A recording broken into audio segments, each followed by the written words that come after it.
નમસ્કાર વિદ્યાર્થી મિત્રો, ચાણક્ય ટ્યુશન ક્લાસીસમાં તમારું હાર્દિક સ્વાગત છે। આજે આપણે ધોરણ 8 પ્રકરણ નંબર 2 સૂક્ષ્મ જીવો મિત્ર અને શત્રુ। આપણા પ્રકરણ 2નું નામ છે સૂક્ષ્મ જીવો મિત્ર અને શત્રુ। ધોરણ 8ની અંદર બીજા નંબરનું જે આપણું ચેપ્ટર છે સૂક્ષ્મ જીવો વિશેની વાતો આવશે, જેના અંદર આપણે પહેલાં તો વાત કરીએ કે સજીવ જીવ કોને કહીશું। તો પ્રસ્તાવનાની અંદર આપણે જોઈએ, અહીંયા મેં પ્રસ્તાવનામાં થોડી ચર્ચા કરેલી છે કે આપણી આસપાસ વનસ્પતિઓ, પ્રાણીઓ સહિત અનેક સજીવો જોવા મળે છે। આપણને પહેલો જ પ્રશ્ન થાય સજીવો એટલે કે સજીવ કોને કહેવાય।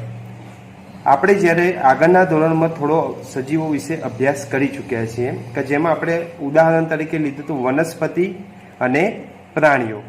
હવે જોઈએ કે વનસ્પતિ અને પ્રાણીઓને આપણે કેમ સજીવ કહીએ છીએ। તો ધોરણ 7ની અંદર આપણે સજીવોના લક્ષણો વિશે ચર્ચા કરી ચૂક્યા છીએ, જેના અંદર આપણે એવું કીધું હતું કે જે વૃદ્ધિ પામી શકતા હોય, જે શ્વસન કરી શકતા હોય, જે ખોરાકનું પાચન કરી શકતા હોય, જે હલનચલન કરી શકતા હોય, હલનચલન એટલે એક જગ્યાએથી બીજી જગ્યાએ જઈ શકતા હોય, પ્રચલન કરી શકતા હોય, જેને આપણે એક જગ્યાએથી બીજી જગ્યાએ જવું એને પ્રચલન કહેતા હતા। તો આ પ્રકારની જે બી સજીવોના લક્ષણો આપણે આગળના ધોરણમાં શીખ્યા એ વનસ્પતિ અને પ્રાણીઓમાં જ જોવા મળતા હતા, તેથી આપણે વનસ્પતિ અને પ્રાણીઓને સજીવો કહીએ છીએ। પરંતુ અહીં આપણે વાત કરવાની છે સૂક્ષ્મ જીવોની, એટલે કેટલાક સજીવો એવા છે જેને આપણે નરી આંખે જોઈ શકતા નથી। નરી આંખે જોવું એટલે શું?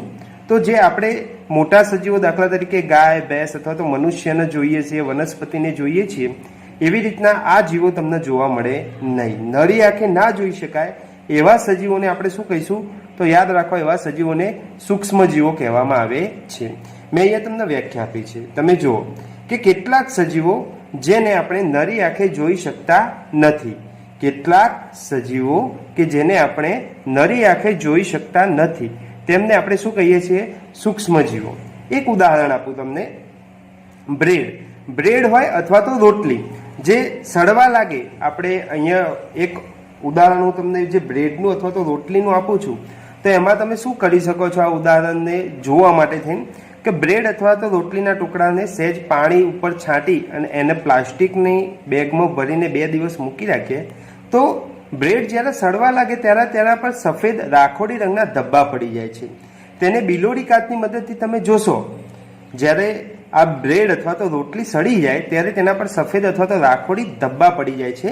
તેને બિલોડી કાચની મદદથી તમે જોશો તો તમને તેના ઉપર સૂક્ષ્મ કાળી અને ગોળાકાર રચના જોવા મળશે। બિલોડી કાચની મદદથી તમે જો એટલે એ જે ઉપર સૂક્ષ્મ સફેદ રાખોડી જે ધબ્બા પડી ગયા છે એ સૂક્ષ્મ કાળી ગોળાકાર રચના જોવા મળશે। તેને આપણે ફૂગ કહીએ છીએ। શું કહીએ છીએ? ફૂગ। યાદ રાખો, તો ફૂગ એ કેવું છે? સૂક્ષ્મ જીવ છે જેને આપણે નરી આંખે આમ જોઈ શકીએ છીએ, પણ વાત એવી છે કે જ્યારે એને બિલોડી કાચની મદદથી જોઈશું તો એ વધારે મોટી દેખાશે, જે સફેદ તાતણા અને કાળા રંગની જોવા મળે છે। ઉપર કાળા રંગના ગોળ ટપકા અને સફેદ તાતણા, રૂના તાતણા હોય એવા તાતણા સ્વરૂપે આપણને ફૂગ જોવા મળે છે।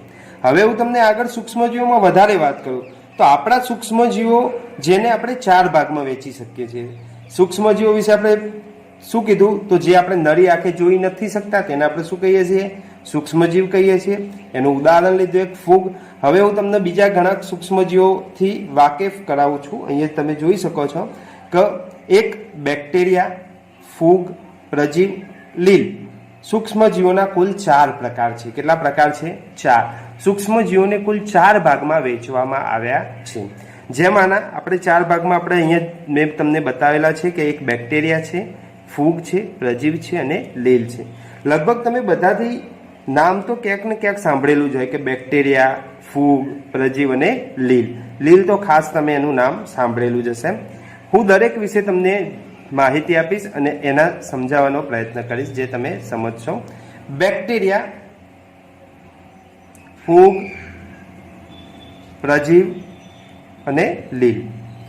બેક્ટેરિયાને આપણે જીવાણુ પણ કહી શકીએ। બેક્ટેરિયા વિશે હું તમને માહિતી આપું તો એ એટલા સૂક્ષ્મ હોય છે કે જો આપણે 1 ચમચી, કેટલા? 1 ચમચી ફળદ્રુપ માટી લઈએ, 1 ચમચી જો ફળદ્રુપ માટી લેવામાં આવે તો દુનિયાની અંદર જેટલી માનવ વસ્તી છે 1 ચમચી ફળદ્રુપ માટીની અંદર દુનિયાની જેટલી માનવ વસ્તી છે એટલા બેક્ટેરિયા સમાઈ શકે છે. એટલે બેક્ટેરિયા વિચારો કેટલા સૂક્ષ્મ હશે, અને એને આપણે નરી આંખે જોઈ શકતા નથી.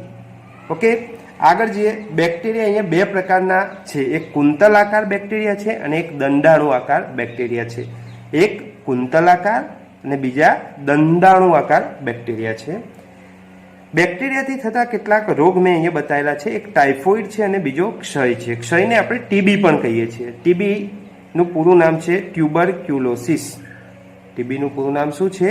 ટ્યુબરક્યુલોસિસ, જે બેક્ટેરિયાથી થતા રોગ છે. આ એક માર્ક્સમાં પૂછાઈ શકે એવો પ્રશ્ન છે કે બેક્ટેરિયાથી થતા રોગોના બે નામ જણાવો, તો તમે ટાઇફોઇડ અને ક્ષય, જે કે ટીબી આપણે ટીબી તરીકે ઓળખો છો, જેના અંદર વ્યક્તિને ઉધરસ સતત આવતી હોય છે, એને ટીબી કહેવામાં આવે છે. આ રોગ, બંને રોગ છે ટાઇફોઇડ અને ક્ષય, એ કયા સૂક્ષ્મજીવથી થાય? તો બેક્ટેરિયાથી થતા રોગ છે. આ તમે યાદ રાખી શકો છો.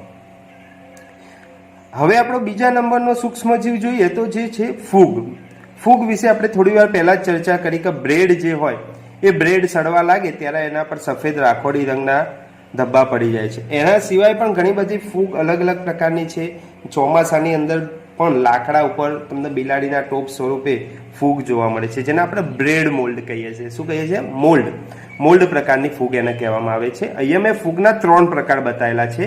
પહેલો પ્રકાર જે છે એ બ્રેડ મોલ્ડ છે, બીજો પ્રકાર જે છે એ પેનિસિલિયમ છે, અને ત્રીજો પ્રકાર જે છે એ એસ્પરજીલસ છે. અહીંયા હું વિદ્યાર્થી મિત્રો તમને એક વાત જણાવી દઉં કે પેનિસિલિયમ અને એસ્પરજીલસ આ બે ફૂગનો ઉપયોગ આપણને દવા બનાવવા માટે થાય છે, જે આપણે આગળના ટોપિકમાં જોઈશું. બીજી એક વાત કે ફૂગ આપણે 3 પ્રકાર જે જણાયા, આ બ્રેડ મોલ્ડ જે છે એ ચોમાસાની અંદર બિલાડીના ટોપ સ્વરૂપે જે આપણે ઓળખીએ છીએ એ બ્રેડ મોલ્ડ પ્રકારની ફૂગ છે. આ વાત હતી ફૂગની. ફૂગ પછી આપણે આગળના સૂક્ષ્મજીવને ઓળખીએ, જેનું નામ છે પ્રજીવ. હવે પ્રજીવ કેવા હોય? તો પ્રજીવ આમ તો એટલા સૂક્ષ્મ હોય છે કે જે પાણીની અંદર પણ જોવા મળે છે. કોઈ ખાબોચિયાનું ગંદુ પાણી હોય એના અંદર અમીબા, પેરામિશિયમ જેવા પ્રજીવો જોવા મળે છે. અમીબા, જેનો કોઈ ચોક્કસ આકાર નથી હોતો પણ પોતે એક કોષી સજીવ છે. એક કોષી સજીવ એટલા માટે કે એક જ કોષનું બનેલું હોય છે, અને એના જોવા માટે તમારે સૂક્ષ્મદર્શક યંત્રનો ઉપયોગ કરવો પડે છે. આપણા સૂક્ષ્મ જીવો જે વાત કરીએ છીએ એને જોવા માટે ખાસ અલગ અલગ પ્રકારના સૂક્ષ્મદર્શક યંત્ર પણ હોય છે, જેમાં આપણે સૂક્ષ્મદર્શક યંત્રની મદદથી અમીબા અને પેરામિશિયમ જેવા પ્રજીવ જોઈ શકીએ છીએ. અમીબા, પેરામિશિયમ એ પ્રજીવના ઉદાહરણ છે. હવે પ્રજીવથી થતા રોગો જોઈ લઈએ. આ પણ એક માર્ક્સમાં પૂછાઈ શકે છે કે ઝાડા અને મેલેરિયા જેવા રોગો કોનાથી થાય, કયા સૂક્ષ્મજીવથી થાય? તો તમે યાદ રાખો પ્રજીવથી થાય છે. ફૂગની અંદર કયો પ્રશ્ન પૂછાય છે? તો ખાસ યાદ રાખો, ફૂગના એક તો પ્રકાર તમે યાદ રાખી લો, બ્રેડ મોલ્ડ, પેનિસિલિયમ અને એસ્પરજીલસ. એના સિવાય આપણે થોડી ચર્ચા કરીએ તો ખાસ પેનિસિલિયમ અને એસ્પરજીલસનો પ્રશ્ન પૂછાતો હોય છે, કારણ એનો ઉપયોગ દવા બનાવવા માટે થાય છે. આપણા ચેપ્ટરનું નામ છે સૂક્ષ્મજીવો મિત્ર અને શત્રુ.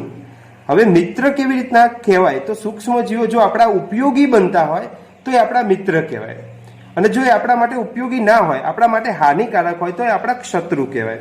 અહીંયા આપણે ઉદાહરણની અંદર જોયું કે બેક્ટેરિયાથી આપણને ઘણા રોગ થાય છે, તો એ આપણા માટે મિત્ર ના કહેવાય. શું કહેવાય? શત્રુ કહેવાય. જ્યારે ફૂગ એ આપણા માટે ઉપયોગી હતી. ઘણી ફૂગનો ઉપયોગ ખાવા માટે પણ થાય છે. બ્રેડ મોલ્ડ પ્રકારની ઘણી ફૂગનો ઉપયોગ ખાવા માટે પણ થાય છે, એટલે આપણે ઉપયોગી કહેવાય. ઉપયોગી એટલે આપણે એને કહીશું આપણા મિત્ર છે. એમાં પેનિસિલિયમ અને એસ્પરજીલસનો ઉપયોગ જે આપણે દવા માટે પણ કરીએ છીએ એટલા માટે પણ એ આપણા મિત્ર કહેવાય. એ જ વાત આપણે પ્રજીવમાં લઈ શકીએ છીએ કે અમીબા અને પેરામિશિયમ એ પ્રજીવ છે. હવે પ્રજીવથી ઘણા રોગો પણ થાય છે, ઝાડા અને મેલેરિયા, તો એ આપણા માટે શત્રુ કહેવાય, કારણ કે એ આપણા માટે શત્રુ એટલા માટે ગણીશું કે આપણને રોગ કરે છે, એટલા માટે એને આપણે શું કહીશું? તો એ આપણા શત્રુ કહી શકીએ. આગળ જઈએ તો ચોથા નંબરનું આપણું જે સૂક્ષ્મજીવ હતું જેને આપણે લીલ કહીએ છીએ. લીલ જે આપણને તળાવ અને પાણીવાળી જે જગ્યા હોય કિનારા પર જોવા મળે છે. આ લીલનો ઉપયોગ ખાવા માટે પણ થતો હોય છે. અહીંયા મેં લીલના 2 પ્રકાર બતાવેલા છે, કેલેમિડોમોનાસ અને સ્પાયરોગાયરા લીલ. સ્પાયરોગાયરા લીલ ખાસ તમે લોકોએ જોયું હશે, તળાવની અંદર ઉપરનું સ્તર લીલા રંગનું જોવા મળે છે, જે સ્પાયરોગાયરા હોય છે. શું હોય છે? સ્પાયરોગાયરા. તો આપણે ટોટલ 4 ભાગ શીખ્યા સૂક્ષ્મજીવોના: બેક્ટેરિયા, ફૂગ, પ્રજીવ અને લીલ. ખાસ યાદ રાખો, આ સૂક્ષ્મજીવોના 4 ભાગમાં વહેંચવામાં આવ્યું છે. હજી પણ મિત્રો એક સૂક્ષ્મજીવ જે સૂક્ષ્મદર્શી હોય છે, જેને આપણે જોઈ શકતા નથી, એને સૂક્ષ્મજીવોની અંદર મૂકવામાં તો નથી આવ્યું, પણ હું એના વિશે તમને થોડી ચર્ચા કરી લઉં. વાયરસ વિશે ચર્ચા કરવા માંગુ છું હું તમને. જો વાયરસ, હવે વાયરસ કોને કહેવાય? તો વાયરસ પણ સૂક્ષ્મદર્શી હોય છે. સૂક્ષ્મદર્શી એટલે વાયરસ એટલો સૂક્ષ્મ છે કે તે બેક્ટેરિયાના અંદર પણ રહી શકે છે. વાયરસ બેક્ટેરિયાના અંદર પણ રહી શકે. આપણે આગળ બેક્ટેરિયા માટે શું વાત કરી હતી? તો આપણે એ પ્રકારે વાત કરી હતી કે બેક્ટેરિયા એટલા સૂક્ષ્મ છે કે જો 1 ચમચી ફળદ્રુપ માટી લેવામાં આવે તો એના અંદર પૂરી દુનિયાની અંદર જે માનવ વસ્તી છે એટલા બેક્ટેરિયા હોય. હવે હું શું ચર્ચા કરું છું કે વાયરસ જે છે ને એ બેક્ટેરિયાની અંદર પણ જઈ શકે છે. તો વિચારો વાયરસ કેટલો સૂક્ષ્મ હોય. એટલે વાયરસ ખૂબ જ સૂક્ષ્મદર્શી હોય છે, પરંતુ તે બીજા સજીવો કરતાં અલગ છે. મતલબ જે આપણે સૂક્ષ્મજીવોની વાત કરી એનાથી વાયરસ તદ્દન અલગ તો નહીં, પણ થોડો અલગ છે. થોડો કેવી રીતના અલગ છે એ તમને સમજાવું. તો તે માત્ર યજમાન કોષમાં જ વિભાજન પામે છે. અહીંયા તમને જણાવેલું છે કે તે માત્ર યજમાન કોષમાં જ વિભાજન પામે છે. વાયરસ વિશે હું તમને માહિતી આપું તો જ્યારે વાયરસ હવાની અંદર હોય ત્યારે નિર્જીવ સ્વરૂપે હોય છે, પરંતુ જ્યારે તે કોઈ સજીવના અંદર, કોઈ બેક્ટેરિયા હોય, વનસ્પતિ હોય અથવા તો પ્રાણી હોય એના અંદર જ્યારે જશે ત્યારે એ કોષ વિભાજન પામે છે અને વિભાજન પામી અને પોતાનો વિકાસ કરે છે. એટલે જ્યારે એ કોઈ સજીવના અંદર હોય ત્યારે સજીવ તરીકે વર્તતો હોય છે, જ્યારે એ કોઈ સજીવની અંદર હોતો નથી એટલે કે યજમાન અંદર હોતો નથી ત્યારે નિર્જીવ સ્વરૂપે હોય છે. એટલા માટે આપણે કહી શકીએ કે તે બીજા સૂક્ષ્મજીવો કરતાં થોડો અલગ છે. વાયરસ એ સજીવ અને નિર્જીવને જોડતી એક કડી છે. એટલા માટે આ એક કારણ પણ પૂછાતું હોય છે કે વાયરસ એ સજીવ નિર્જીવને જોડતી કડી છે. તો આપણે એ સમજાવી શકીએ કે તે માત્ર યજમાન કોષોમાં જ વિભાજન પામે છે, એટલે બીજા સજીવોની અંદર જ જીવિત હોય છે. જ્યારે વાતાવરણની અંદર હવામાં હોય ત્યારે નિર્જીવ સ્વરૂપે ફરતો હોય છે.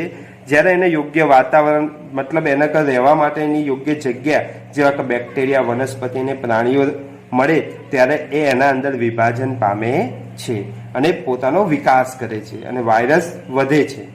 કેટલાક સામાન્ય રોગો જે વાયરસથી થતા હોય છે એ અહીંયા જોઈએ: શરદી, ઇન્ફ્લુએન્ઝા અને ઉધરસ જે વાયરસથી થતા રોગો છે. એના સિવાય કેટલાક વિશેષ રોગ જેવા કે પોલિયો અને અછબડા.